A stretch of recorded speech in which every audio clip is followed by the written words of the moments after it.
You're now watching Showbiz Now, your daily showbiz update. Atin ngang tunghayan ang buhay ngayon ni Erich Gonzalez. Matapos kasi ang kasal ni Erich Gonzalez sa kanyang napakayaman na husband, hindi na nga ito bumalik sa showbiz. Bakit ba kasi babalik pa si Erich?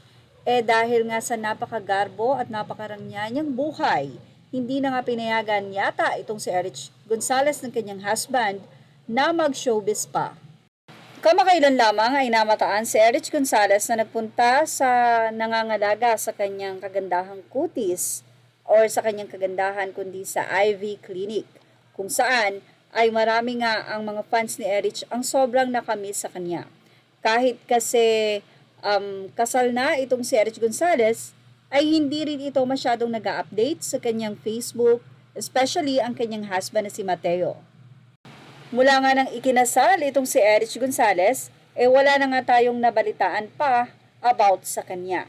Sobrang napaka-pribado ng naging buhay ni Erich. Ito'y dahil na rin daw sa respeto ni Erich Gonzalez sa kanyang husband at sa pamilya nito, dahil ang mga ito ay kahit na nga mayayaman o business tycoon ay hindi sila talaga ma-social media.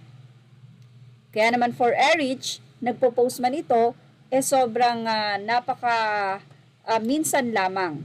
Sa kanyang Facebook page, meron naman mga update si Erich. Actually, ang kanyang profile ay updated nitong July 6 lamang. At makikita rin ang ilan sa mga pagpunta niya nga sa clinic ng IV. Si Erich Gonzalez ay may 11 million followers sa kanyang Facebook page at talaga namang ang mga fans ay patuloy pa rin na tumitingin sa kanyang mga posts. Nang tinanggap nga ni Erich Gonzalez ang pagpapakasal, ay tinanggap na nga rin ito ang pagbibitaw niya sa showbiz. Well, bakit naman kasi sobrang yaman ang napangasawa ni Erich Gonzalez, dahil itong si Mateo Lorenzo ay mayroon lamang 18 na company na pagmamay-ari ng kanyang mga magulang. At si Lorenzo ang CEO ng mga ito. Sa 18 companies, pinasikat nga dyan at kilala ang Del Monte.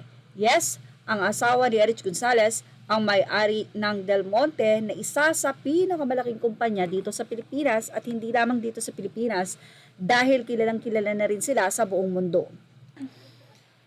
Samantala, narito pa ang ilan sa mga kumpanya na ino-operate ng asawa ni Erich. Ilan sa 18 company na pinangalanan ng PEP ay ang nasabi nga pong kumpanya. Martin is currently the chairman, president, and CEO of over 18 companies. They are, to name a few: First Lucky Agri-Industrial Corporation, Macondray Philippines Corporation, INC, First Lucky Holdings Corporation, Central Azo Carrera de Tarlac Incorporation or CAT Resource and Asset Holdings Incorporation, and Restaurant Concept Group Incorporation or Incorporated. Yan ang rason kung bakit hindi na nga nag-aartista si Erich, dahil mukhang busy ito sa pag-aasikaso sa kanyang husband na CEO. At yan ang ating Showbiz Now update. Images are all credit to the rightful owners. Thank you for watching Showbiz Now.